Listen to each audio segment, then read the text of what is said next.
تھوڑا سا بتاتا چلوں، میں بہت قریبی میرے دوست تھے، اچھا اور جب میں نے فوج چھوڑی 1981 میں، پہلی چیز میں نے کی تحریک استقلال جوائن کی، اور ہاں اس کے کچھ ایک عرصے ڈیڑھ سال کے بعد میں ان کی استقلال یوتھ لیگ کا وائس پریزیڈنٹ بن گیا تھا، اچھا اور میں نے عمر کے ساتھ بہت قریب سے ہماری بہت قربت تھی. جی سر جی پلیز. جی.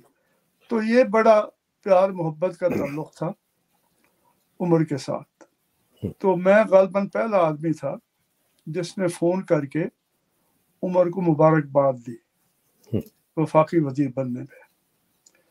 تو عمر نے کہا یار مجھے پتہ نہیں، میں تو ابھی تک تذبذب میں ہوں کہ میرے دوست مجھے سوال کریں گے تم نے یہ کیا کیا ہے، کیوں کیا ہے، لیکن تم نے مجھے فون کیا. میں نے کہا نہیں، یہ جو تمہیں موقع ملا ہے اس موقع کو عوام کی خدمت کے لیے اور عوام کی قوت کے لیے استعمال کرو، تمہاری وفاداری عوام کے ساتھ ہے.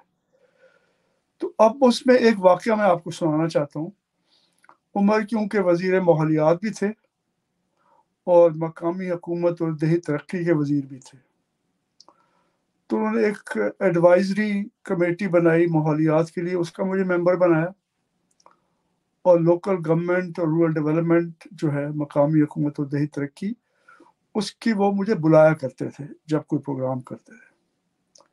تو انہی دنوں میں تسنیم صدیقی صاحب نے مجھے کہا کہ اور عارف حسن صاحب نے بھی، دونوں نے الگ الگ، کہ عمر اکثر خان صاحب سے ہماری ملاقات کروائیں تاکہ ہم ملک میں پالیسی کی سطح پہ کچی آبادیوں کے بارے میں بات کر سکیں، قومی کچی آبادی پالیسی کے سلسلے میں.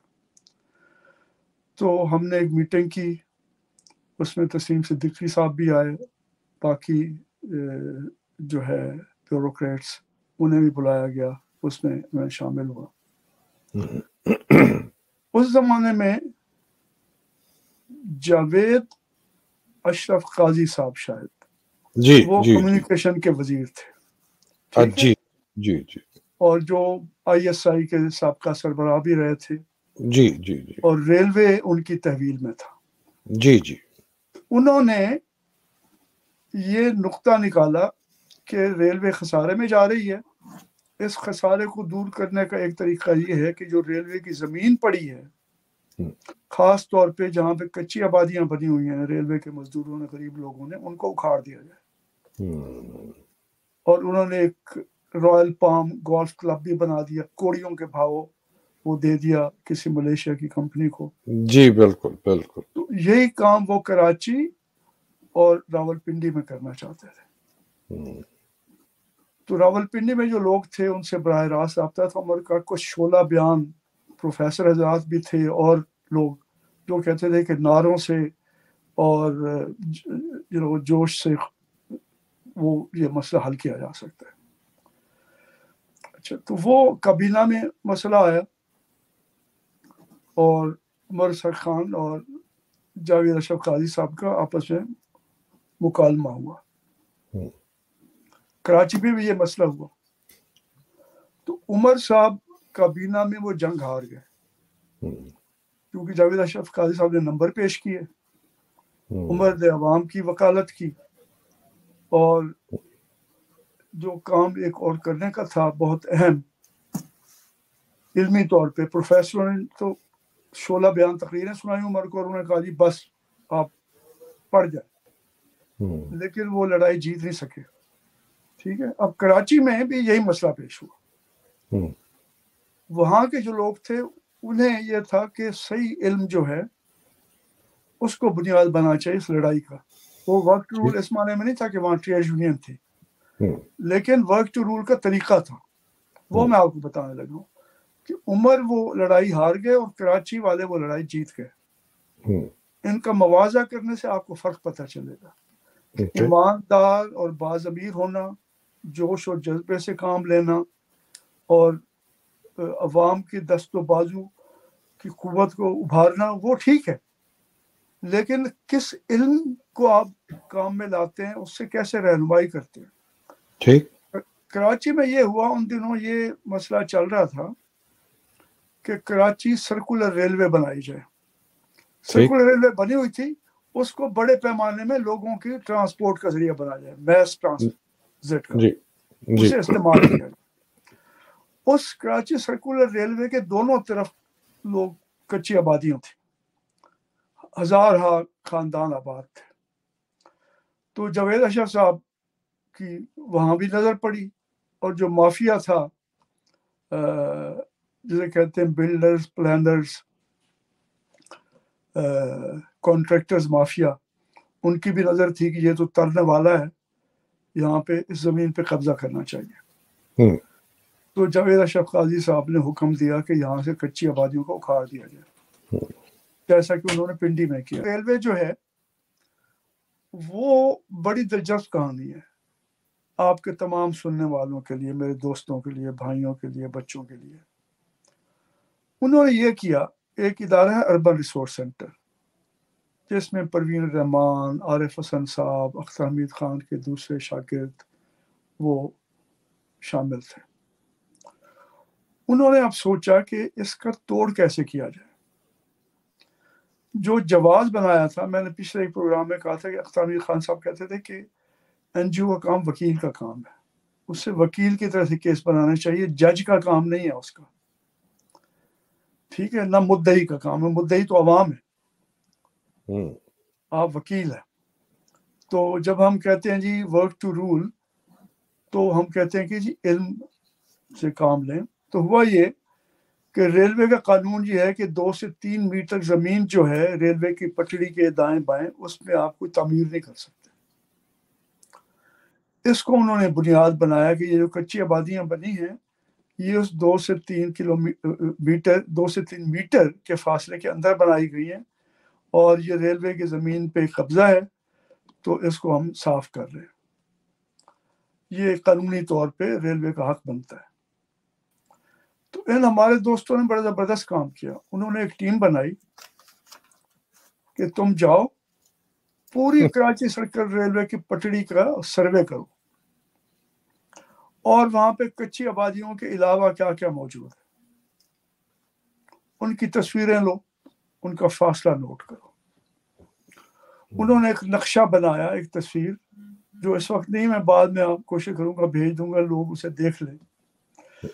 انہوں نے دیکھا Atlas, Honda, Coca Cola, multi national کمپنیاں بے شمار اس فاصلے کے اندر ان کی ہائی رائز بلڈنگ بنی ہوئی تھی. واہ واہ, ٹھیک ہے. انہوں نے وہ جو پٹڑی تھی اس کے گرد تصویریں لگائیں بلڈنگز کی, اور فاصلہ لکھا اور پوسٹر بنا دی. اور وہ پوسٹر بنا کے وہ ان کو لوگوں کے ہاتھ میں وہ ڈنڈا دے دیا علم کا, اس سارے علاقے میں تقسیم کر دیا. انہوں نے کہا کہ یہ تمہاری کچی آبادی اکھاڑ رہے ہیں, انہیں کہو پہلے ان کو اکھاڑے, کیونکہ یہ بھی اتنے فاصلے میں آتی. اب مافیا ان سے نہیں لڑ سکتا تھا, نہ جاوید اشرف قاضی صاحب ان سے لڑ سکتے تھے. یہاں تو قانون صرف غریبوں کے لیے ہوتا ہے نا,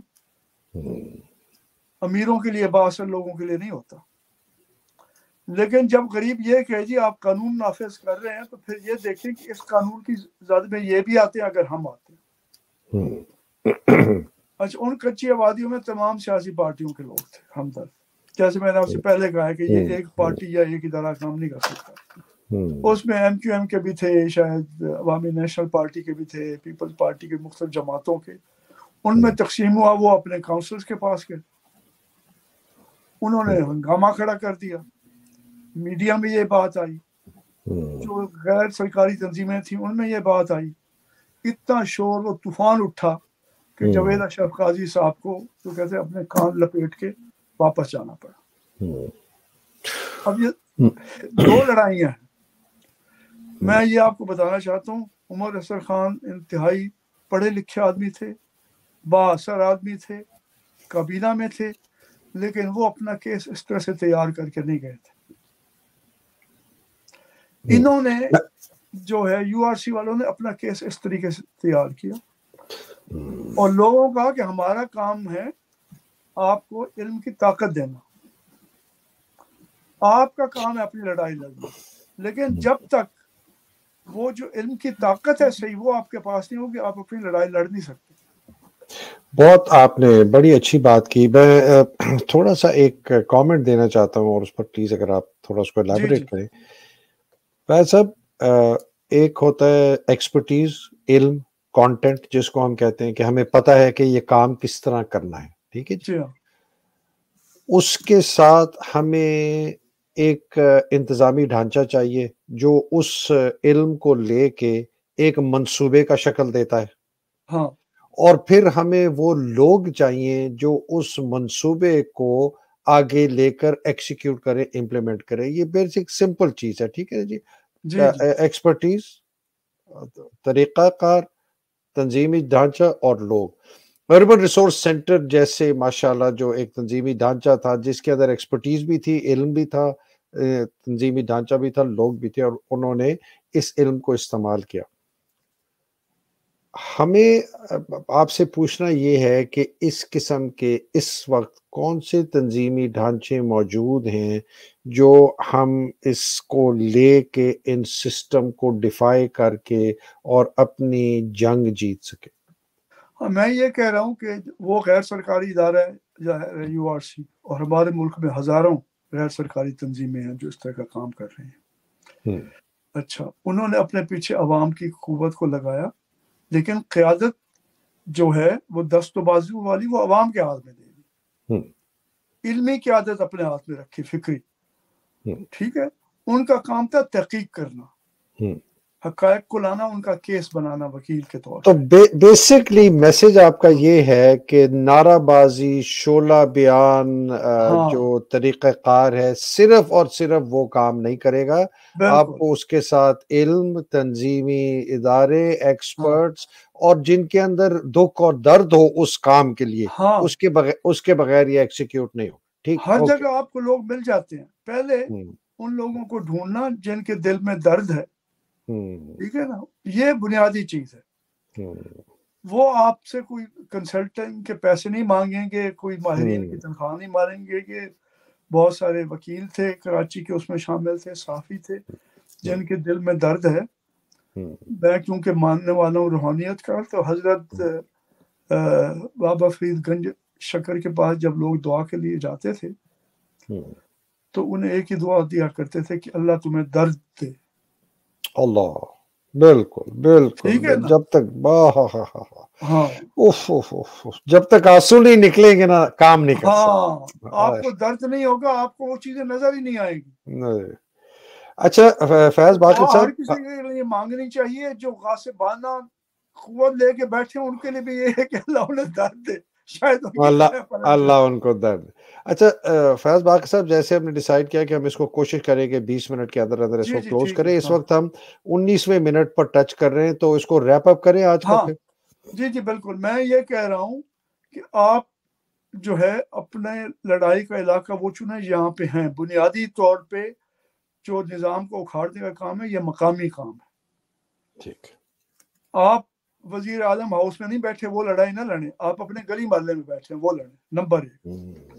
نمبر 2، صورتحال کا مکمل علم حاصل کریں کہ زمینی حقائق کیا ہیں اور رولز کیا ہیں. ٹھیک ہے. نمبر 3، عوام کے اندر وہ پہنچائیں اور انہیں یہ ہتھیار دیں جس سے وہ اپنی لڑائی لڑ سکیں. اور ٹھنڈے رہیں. جیسے اختر حمید خان نے کہا کہ درخت اگتا ہے تو آپ اسے ہر 8 گھنٹے بعد نہیں ماپ سکتے. یہ دیوار بنانے والے کا کام نہیں ہے، یہ پودے اگانے والے کا کام ہے.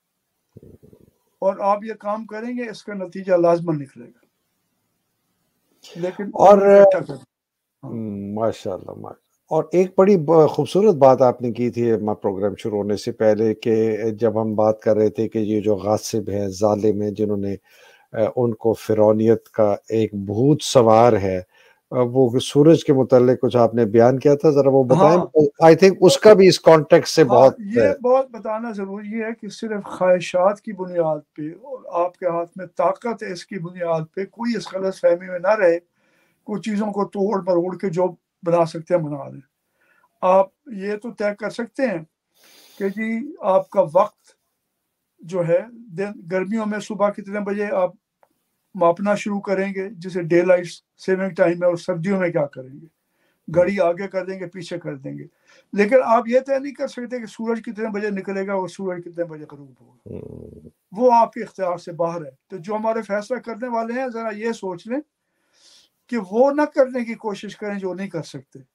مطلب پودا آپ کو آپ درخت لگا سکتے ہیں، لگا تعین سکتے کر ہیں سکتے ہیں کہ میں نے ادھر لگانا یا یا ادھر ادھر یا لگانا، ادھر، ہاں یہ میں لیکن نہیں تعین کر سکتا کہ جی وہ سورج کتنے بجے نکلے گا، یہ درخت کتنی تیزی سے اگے گا۔ ہاں یہ سمجھ لیں، فرق کرنا ہاں ہی علم ہے۔ تو جو لوگ بیٹھے ہیں مختلف طرح کے وہ جو ہیں وہ داؤ پیچ استعمال کر رہے ہیں، انہیں پتہ ہونا چاہیے کہ چیزوں کے قانون ہوتے ہیں، جب ظلم ہوگا تو لوگ ظلم کے خلاف آواز اٹھائیں گے۔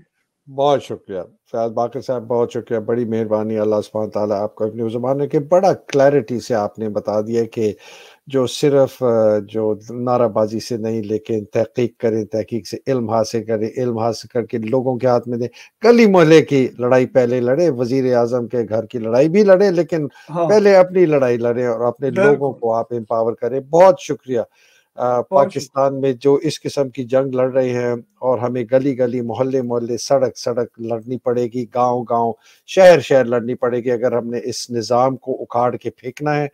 اور جو ہمارے اس جنگ میں لوگ اللہ سبحانہ تعالیٰ شہید ہو گئے، اللہ سبحانہ تعالیٰ ان کے درجات بلند کرے، جو بیچارے آمین۔ ابھی تک قید میں ہیں اور مصیبتوں میں، خاص طور پہ ہماری خواتین اور عمران جاز کا، اللہ سبحانہ تعالیٰ ان کی مشکلیں آسان کرے۔ فیاض باقر صاحب مجھے اجازت دیجیے، انشاءاللہ کل ہماری ملاقات پھر ہوگی اور ہاں اسی موضوع کو ہم انشاءاللہ آگے لے کل کے چلیں انشاءاللہ گے۔ ہم نے وہ بات کرنی ہے کہ او پی پی میں جی کام جو دوسرا حصہ تھا وہ بھی اسی سے جڑا ہوا ہے جی جو جی، آگے۔ وہ بھی بات کرنی ہے، اور ہم نے وہ بھی بات کرنی ہے کہ اس کو گلی محلے میں اس کو ہم نے ایکسیکیوٹ اور امپلیمنٹ کیسے کرنا ہے، وہ وسپرنگ کیمپین والی جو جی بات جی آپ ہاں کر رہے تھے نا، اس ہاں کو ہم نے آگے لے، تب تک وہ کے لیے کریں گے۔ اجازت دیجیے۔ ٹھیک ہے، بہت شکریہ، پاکستان زندہ باد، پاکستان پائندہ باد، الہی آمین، السلام علیکم، شکریہ، خدا خدا حافظ۔ حافظ، السلام علیکم۔